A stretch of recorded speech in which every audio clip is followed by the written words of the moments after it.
નમસ્તે બાલ મિત્રો, કેમ છો? મજામાં ને? હવે પ્રકરણ 10 એમાં લેક્ચર 3 એની અંદર આગળ અભ્યાસ કરીએ. થોડું જોઈ લઈએ.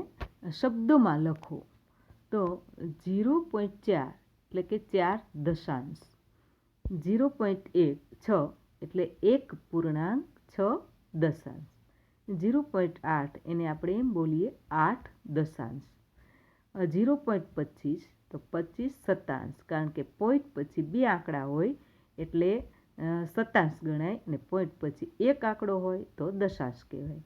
0.09 એટલે કે 9 સત્તાંશ, કારણ કે 9 છે બે આંકડા છે, 0 અને 9, તેથી સત્તાંશ કહેવાશે. 3.07 3 પૂર્ણાંક 7 સત્તાંશ, 14.9 14 પૂર્ણાંક 9 દશાંશ. નીચેની સંખ્યાને દશાંશ અપૂર્ણાંકના રૂપમાં દર્શાવો.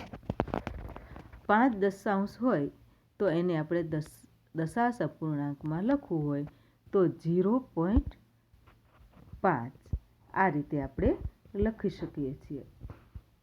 કારણ કે નીચે 10 છે, 5ની નીચે, એટલે પોઈન્ટ પછી એક આંકડો આવશે.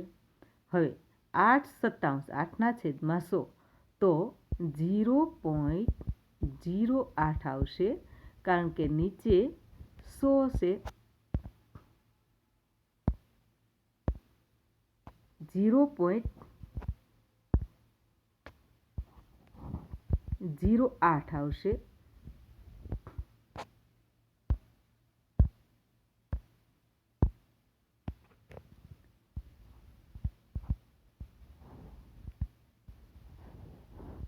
કારણ કે 8ના છેદમાં નીચે 100 છે, બે આંકડા છે, એટલે બે આંકડા પછી જ પોઈન્ટ આપણે મૂકી શકીએ.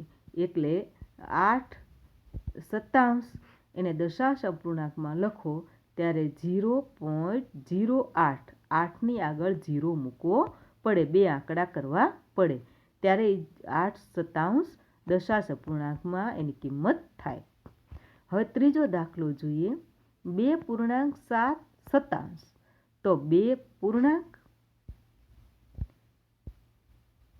અને 7 સત્તાંશ, એટલે બે આંકડા કરવા પડશે, નીચે 100 છે એટલે 0 અને બાજુમાં 7 કરો. જો બે આંકડા હોય તો 0 મૂકવાની જરૂર છે નહીં, પણ ઉપર 7 એક જ આંકડો છે એટલે આપણે આગળ 0 મૂકવો પડશે. 2.07 દશાંશ. હવે આવા દાખલા વિદ્યાર્થી મિત્રો તમે ગણજો, એટલે તમને આની પ્રેક્ટિસ વધારે થઈ જાય. નીચેની સંખ્યાઓને શુદ્ધ અપૂર્ણાંક સ્વરૂપમાં લખો. 0.3 દશાંશ છે તો એને આપણે અપૂર્ણાંકમાં લખવા હોય તો 3ના છેદમાં 10. 10 શું કામ લખ્યા? કારણ કે પોઈન્ટ પછી એક જ આંકડો છે. જો પોઈન્ટ પછી એક આંકડો હોય તો 3ના છેદમાં 10 આવે, બરાબર.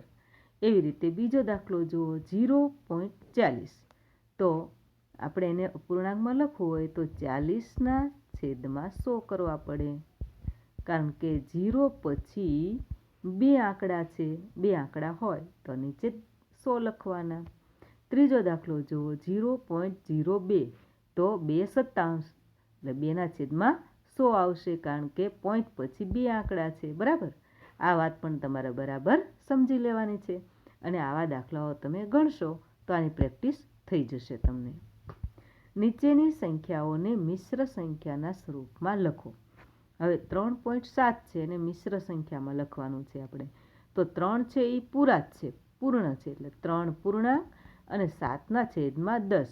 7ના છેદમાં 10 કેમ આવ્યા? હવે તો તમને ખ્યાલ આવી ગયો હશે કે પોઈન્ટ પછી એક જ આંકડો છે, નીચે 10 આવે. ત્યારબાદ જોઈએ 5 પૂર્ણાંક 5.03 તો 5 પૂર્ણાંક અને 3, બે આંકડા છે, 0 પોઈન્ટ પછી 0 અને 3, તેથી 3ના છેદમાં 100 આવશે. એવી રીતે ત્રીજો દાખલો જુઓ. 9.47 તો 9 પૂર્ણાંક અને 47 તો છે જ ઉપર, 47ના છેદમાં 100, કારણ કે બે આંકડા છે એટલે નીચે 100 આવશે. આ વાત તમારે બરાબર સમજી લેવાની છે. હવે પુસ્તકમાં જોઈએ રમોત્સવ. મલ્લમપુરમની શાળાનો રમોત્સવ હતો. લાંબી કૂદમાં પ્રથમ 5 વિદ્યાર્થીઓ. હવે લાંબી કૂદમાંની અંદર જેણે વધારે લાંબો કૂદકો લગાવ્યો હોય એવા 5 છોકરાઓના નામ અહીંયા બોર્ડ ઉપર લખ્યા છે. ટીના તો 3.5 મીટર, એટલે કે 3 મીટર 50 સેન્ટીમીટર. એને આપણે મીટરમાં લખવું હોય તો 3.50 મીટર લખશું. મીના 4.5 મીટર, રેહાના 4.50 મીટર, અનુ 3.5 મીટર, અમીના 3.35 મીટર.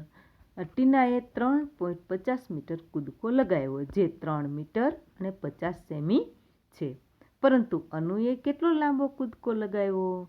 તો તમે જુઓ 3.5 મીટર લખ્યું છે અનુનો કૂદકો. તો આપણે અહીં શું લખશું? 3 મીટર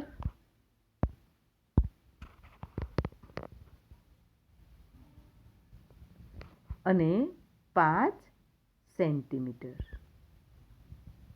3 મીટર અને 5 સેન્ટીમીટર. લાંબી કૂદમાં કોણ જીત્યું? તો જેને સૌથી લાંબો કૂદકો લગાવ્યો હોય, જેના મીટર વધારે હોય તે જીત્યું ગણાય. તો આ 5માંથી તમે જુઓ તો રેહાનાનો જે કૂદકો છે વધારે લાંબો છે, 4.50 મીટર, એટલે કે 4 મીટર અને 50 સેન્ટીમીટર. તો અહીંયા આપણે લખશું કોણ જીત્યું? રેહાના. આ તમારે પુસ્તકમાં લખતું જવાનું છે. પ્રથમ, દ્વિતીય અને તૃતીય સ્થાને વિજયી થયેલા વિદ્યાર્થીઓના નામ સ્ટેન્ડ પર લખો. હવે પેલું નામ તો રેહાના છે જ. તો અહીંયા પેલા નામ ઉપર આપણે લખશું રેહાના. હવે બીજું નામ મીનાનું છે, એની પછી મીનાએ થોડો લાંબો કૂદકો કર્યો હતો, અને ત્રીજું નામ છે ટીના. આ તમે બોર્ડ પર જોઈ લેજો. ત્રીજા નંબર ઉપર ટીના છે. તમને યાદ છે કે 1 મીટર બરાબર 100 સેન્ટીમીટર. આ આપણે પહેલા પ્રકરણથી ભણતા આવીએ છીએ કે 1 મીટર બરાબર 100 સેન્ટીમીટર, 100 સેન્ટીમીટર બરાબર 1 મીટર. આથી 1 સેન્ટીમીટર એ મીટરનો 100મો ભાગ છે. આપણે 1 સેમીને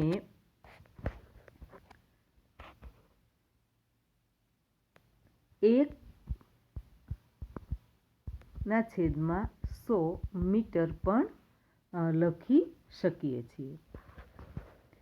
3 મીટર 45 સેન્ટીમીટર.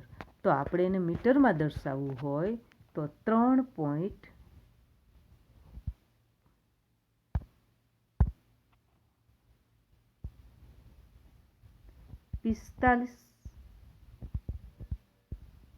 મીટર આ રીતે આપણે લખી શકીએ મીટરમાં. 99 સેન્ટીમીટર છે એને આપણે મીટરમાં લખવું છે, તો આગળ 0 મૂકી દેવો પડશે. 0.99 મીટર. અને સેન્ટીમીટરમાં બોલવું હોય તો 99 સેન્ટીમીટર, મીટરમાં બોલવું હોય તો 0.99 મીટર. 1 મીટર અને 5 સેન્ટીમીટર. તો 1 મીટર 5 સેન્ટીમીટર, 0.5 મીટર, 1.5 મીટર, અને આ રીતે આપણે લખી શકશું. તમે કેટલા વધી શકો છો? હવે 2 ચિત્રો આપ્યા છે. એમાં પહેલા ચિત્રની અંદર શ્વાસ કાઢ્યા પછી 1.52 મીટર એની છાતીનો ઘેરાવો થાય છે, અને ઊંડો શ્વાસ લઈએ એટલે છાતી ફૂલે, એટલે 1.82 મીટર એનો છાતીનો ઘેરાવો થાય છે. તો આપણે 1.82 મીટરમાંથી 1.52 મીટર બાદ કરીએ તો કેટલું તફાવત આવ્યો એ બંને શ્વાસ કાઢ્યા પછી શ્વાસ લઈને ત્યાર પછીનો જ કેટલો તફાવત આવ્યો એ આપણે શોધી શકીએ. તો 1.82માંથી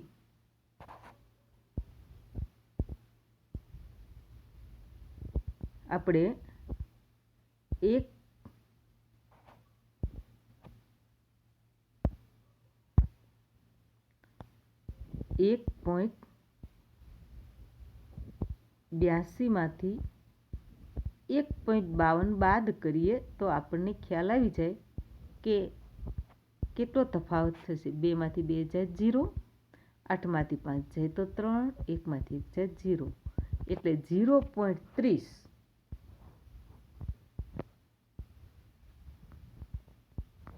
મીટર એનો તફાવત આવશે. બરાબર. બી, તમારે 2 મીટરની ઊંચાઈ સુધી પહોંચવા માટે વધુ 45 સેમી વધવાની જરૂર છે. હવે 2 મીટરમાં એને 45 સેન્ટીમીટર ઘટે છે, એટલે એને એમ કહે છે કે તારે એટલું વધવું પડશે. દિનેશની ઊંચાઈ મીટરમાં કેટલી છે? આ ઊંચાઈ તમારે માપી અને લખવાની છે. મહાવરો: વિવિધ દેશનું ચલણી નાણું. શું તમે અન્ય દેશમાં વપરાતી ચલણી નોટો કે સિક્કાઓ જોયા છે? વિદ્યાર્થી મિત્રો, આપણો જેમ ભારત દેશ છે એમ વિવિધ દેશો છે. ઘણા બધા દુનિયાની અંદર દેશો છે, અને આ દેશોની અંદર દરેક દેશનું જે ચલણી નાણું છે, જે રૂપિયા છે, એ અલગ અલગ છે અને એની કિંમત પણ અલગ અલગ હોય છે. તો એ વાત આપણે અહીંયા સમજવાની છે. દરેક દેશમાં કેટલા રૂપિયા હોય છે અને એની કિંમત શું હોય છે, આપણા ભારતની સાથે એની કિંમત શું હોય છે, એ પણ આપણે જોવાનું છે. શિવમ બેંક પાસે જ્યારે આપણે અન્ય દેશનું નાણું બદલાવીએ તો આપણને કેટલા ભારતીય રૂપિયા મળી શકે તે માટેનું કોષ્ટક છે. હવે અહીંયા જે કોષ્ટક આપ્યું છે તેની કિંમત, એનો ભાવ 4.10.17, એટલે કે 2017ની અંદર આનો ભાવ ત્યારે આ હતો.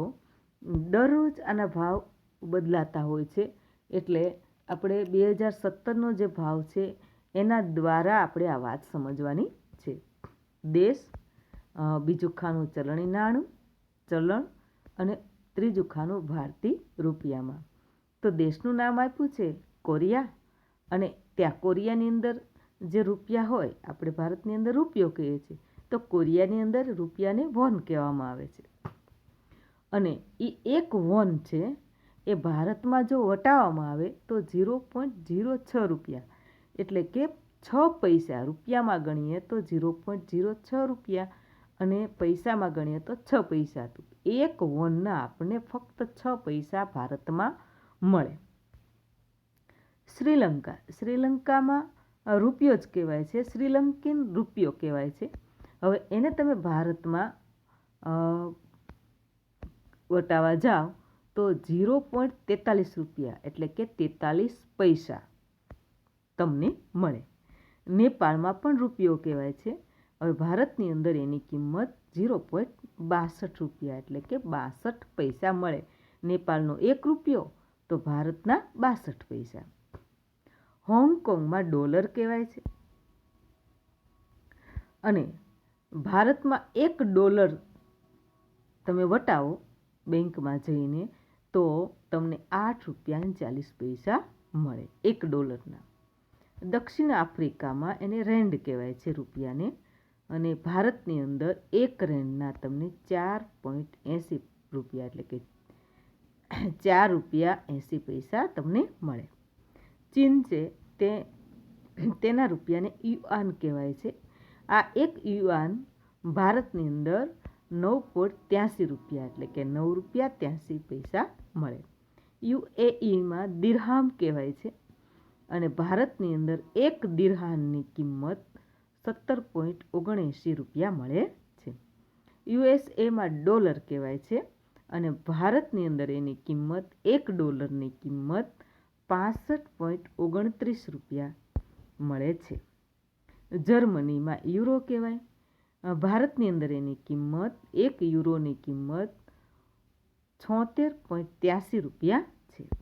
ઇંગ્લેન્ડમાં પાઉન્ડ કહેવાય, અને ભારતની અંદર એની કિંમત 86.63 રૂપિયા, એટલે 86.63 રૂપિયા મળે છે. હવે આ વાત તમને બરાબર સમજાઈ ગઈ હશે, બરાબર ને?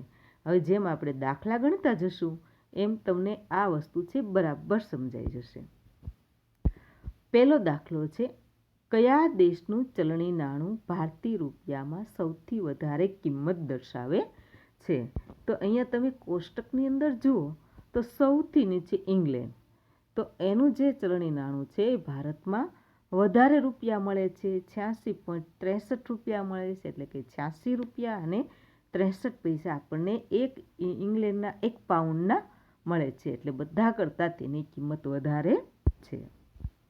તો અહીંયા આપણે ઇંગ્લેન્ડ લખશું, એના જવાબમાં લખશું ઇંગ્લેન્ડ.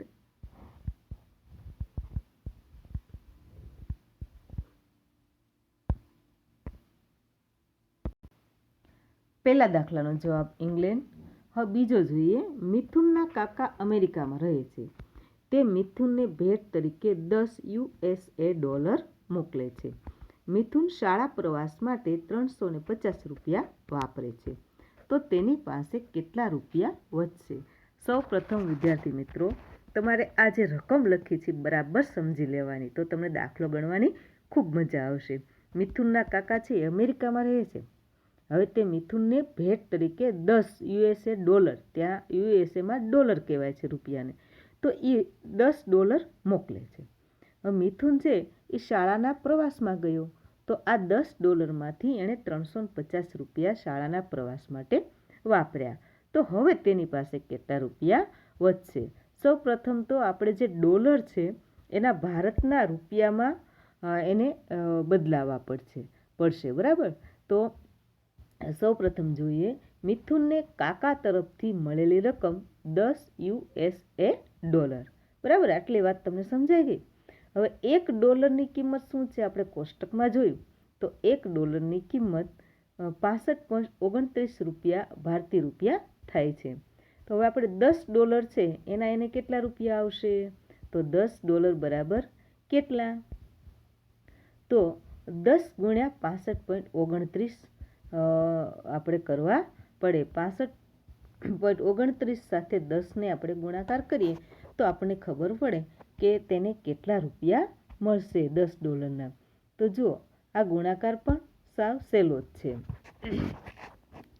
જ્યારે આપણે ગુણાકાર કરીએ ત્યારે પોઈન્ટને ધ્યાનમાં લેવાનું નથી. ગુણ્યા 10, તો આપણને ખબર છે કે 10 કે 100 કે 1000 સાથે ગુણાકાર કરીએ તો એ રકમ છે એની પાછળ એક બિંદુ લાગી જાય છે, બરાબર? તો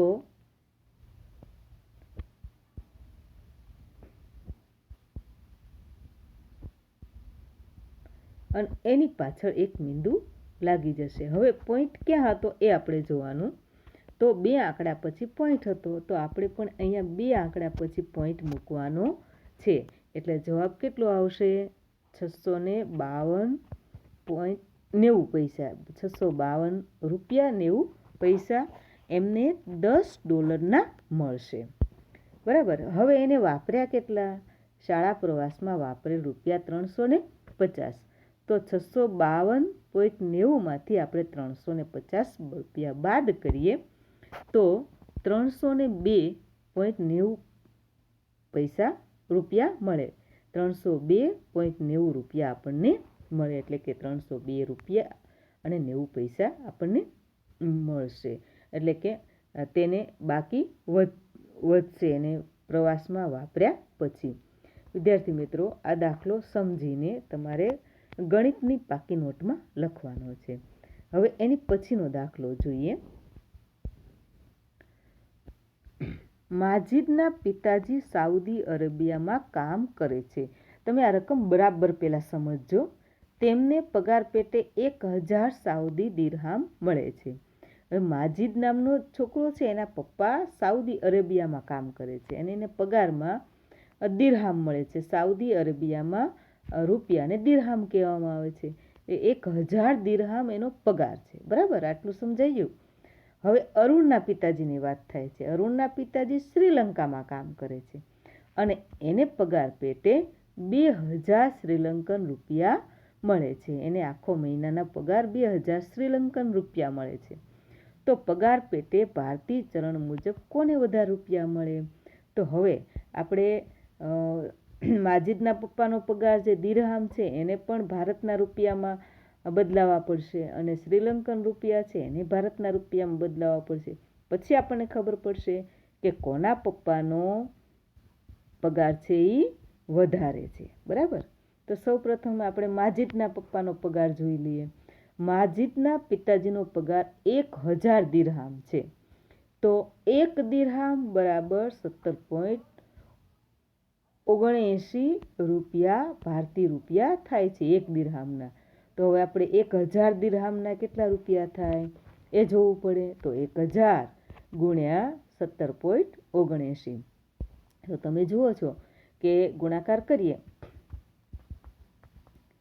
ત્યારે આપણે પોઈન્ટ ધ્યાનમાં લેતા નથી. 17.79 એને ગુણ્યા 1000 એટલે 3 મીંડા આપણે ચડાવી દઈએ છીએ. બરાબર. હવે 2 પોઈન્ટ પછી બે આંકડા પછી પોઈન્ટ એટલે અહીંયા આપણે પોઈન્ટ કરીએ તો 17,790 રૂપિયા માજીદના પપ્પાને મળે છે. બરાબર. હવે અરુણના પિતાજીનો પગાર જોઈએ. આ આપણે બરાબર યાદ રાખશું. 17,790 રૂપિયા માજીદના પિતાજીનો પગાર ભારતના રૂપિયામાં થાય છે. 10 દિરહામનો પગાર આપણને 17,790 રૂપિયા મળ્યા. હવે અરુણના પિતાજીનો પગાર જોઈએ. 2000 શ્રીલંકન રૂપિયા. 1 શ્રીલંકન રૂપિયો બરાબર 0.43 ભારતીય રૂપિયા. તો 2000 શ્રીલંકન રૂપિયા બરાબર કેટલા? તો 0.43 ગુણ્યા 2000 એટલે 0.43 ગુણ્યા 2000.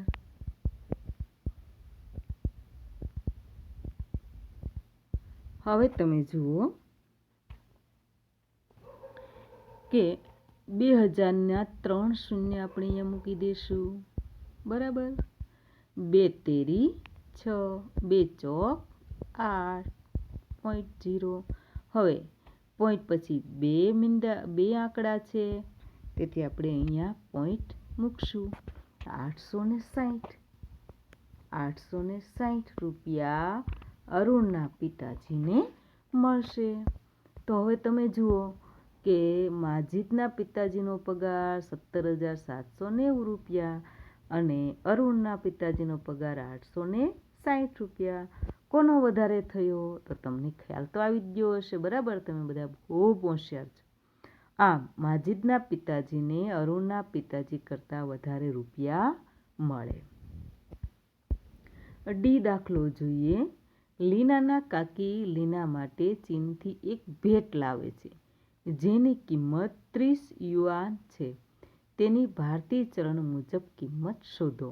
હવે ચીનના રૂપિયાને આપણે યુઆન કહીએ છીએ. 1 યુઆન બરાબર આપણે કોષ્ટકમાં જોઈએ તો 9.83 ભારતીય રૂપિયા બને છે. તો 30 યુઆન બરાબર કેટલા? 30 ગુણ્યા 9.83 સાથે ગુણાકાર. હવે તમને ગુણાકાર કરતા આવડી જ ગયો હશે. બરાબર. પોઈન્ટ નહીં ગણવાનો, ગુણાકાર કરી નાખવાનો અને પછી જે જવાબ આવે એમાં 2 આંકડા પછી પોઈન્ટ મૂકશું. તેથી રૂપિયા 294.90 રૂપિયા આપણને મળશે. 294 રૂપિયા 90 પૈસા. આટલા યુઆન આપણને 30 યુઆનના આપણને ભારતીય રૂપિયામાં મળશે. આસ્થા થોડાક હોંગકોંગ ડોલર અને વોન ઈચ્છે છે. પહેલો દાખલો. તેને 4 રૂપિયાના બદલામાં કેટલા વોન મળી શકે? હવે અત્યાર સુધી આપણે ભારતીય રૂપિયામાં બદલતા હતા. હવે ભારતના રૂપિયાને આપણે વોનમાં બદલવાના છે. બરાબર. એક વોન બરાબર 0.06 રૂપિયા ભારતના મળે છે. તેથી 0.06 બરાબર 1 વન, તો 4 રૂપિયા બરાબર કેટલા? આ રીતે આપણે પદ માંડવું પડશે. તો તમે જુઓ કે જ્યારે પદ આપણે માંડીએ ત્યારે આ બે પદ છે એનો ગુણાકાર થાય અને આ પદ છે એ નીચે છેદમાં આવે એટલે એનો ભાગાકાર થાય. બરાબર. તો 4 ગુણ્યા 1 છેદમાં 0.06. હવે 4 ગુણ્યા 100 શું કેવી રીતે થયા કે 0.06 છે, તો પોઈન્ટની પછી 2 આંકડા છે એટલે ઉપર આપણે 100 મૂકશું અને અહીંયા 6 એટલે આ છૂટું પાડી દઈએ એટલે આપણને ગુણાકાર ભાગાકાર વ્યવસ્થિત રીતે આપણે કરી શકશું. 6 નીચે અને 100 ઉપર, તેથી 4 ગુણ્યા 100, તેથી 400 છેદમાં 6. હવે 400 ભાગ્યા 6 તમે કરશો તો તમને આ જવાબ મળશે, 400 ભાગ્યા 6.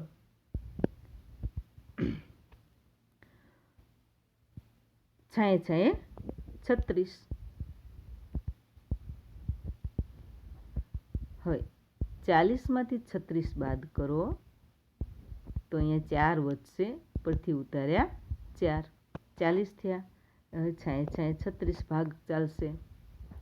બરાબર. હવે 4 વધશે, હજી 4 વધશે, ભાગ ચાલશે નહીં એટલે અહીંયા પોઈન્ટ મૂકીને આપણે આગળ ભાગ ચલાવશું. છાંયે છાંયે 36.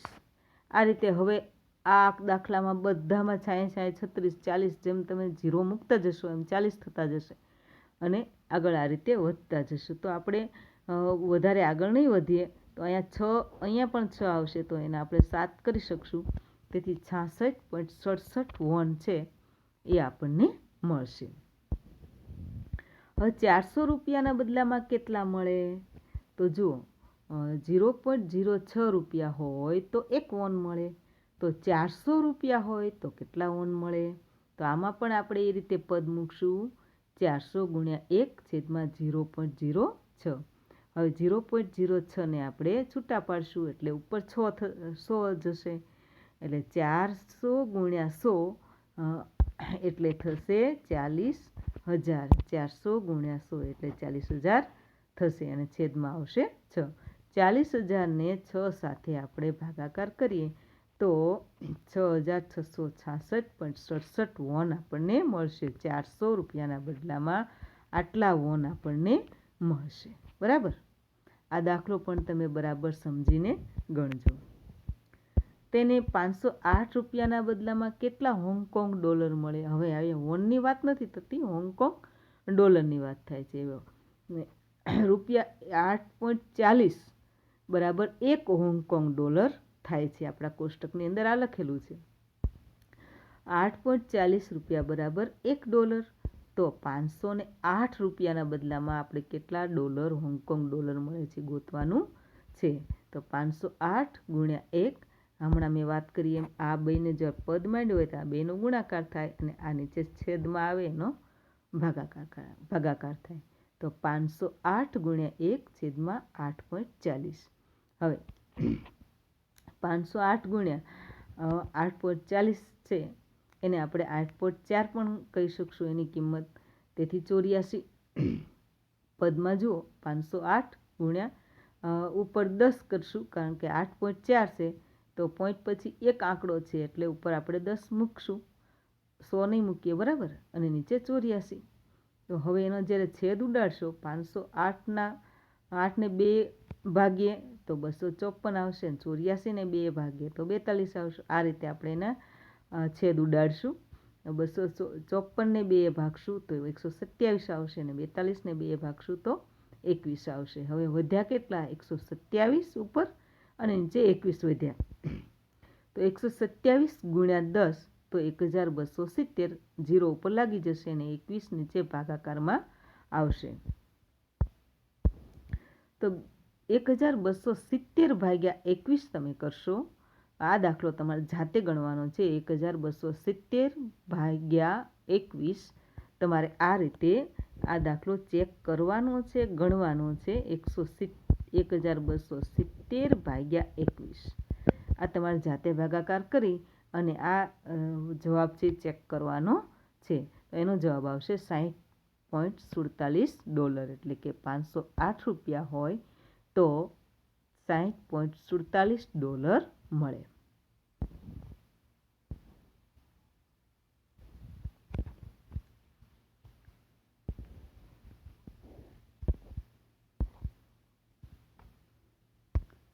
હવે પછીનો અભ્યાસ આપણે ત્યાર પછીના લેક્ચરમાં કરશું. આવજો.